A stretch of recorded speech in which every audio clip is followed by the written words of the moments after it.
És most már elárulom, szüleid is hallják, amit itt regélek, édesapád és Ildikó is, akik méltó részei a mesédnek.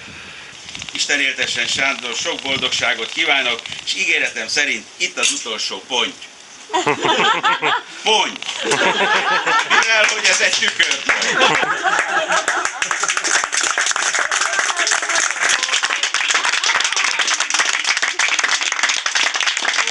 Szia, papa! Hello! No, halló! Mindenkinek minden a legnagyobb meglepetés volt. Kezdheted nyugodtan. Hát óriási meglepetés volt ez a születésnapja ünnepségén, üzenet éles Pistának meg. Régóta partnerszerzői vagyunk a feleségemmel. Nagyon szépen köszönöm, de az az igazság, hogy a történetekhez semmi közöm, hát mind a fiúk követték el. Köszöntöm ezt a nagyon-nagyon kedves társaságot, családot, akik most ott együtt vannak baráti körben, akik a Sándor fiam tiszteletére jöttek most össze.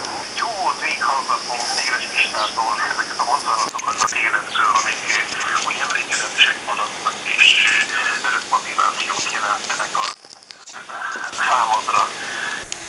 Vegyétek úgy, hogy most is veletek vagyunk, és majd töltünk egy pohár egyribékapért, és fogunk a társaság és a lelkészségedelős anyikát inni. Köszönöm szépen! Csók mindenkinek, üdvözlet mindenkinek, további minden jót és nagyon-nagyon sok boldog egészséges. Köszönjük! Köszönjük, csók! Szia, papi! Szia, papa! Szia, papa! Sziasztok, sziasztok! Ciao, sziasztok! Majd fiúk! Istenem, de jó volt!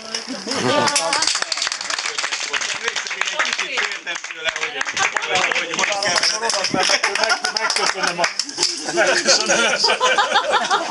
hát boldog születésnapot! És megígérem, hogy a 120. születésnapodon szintén a Pista fog fölé.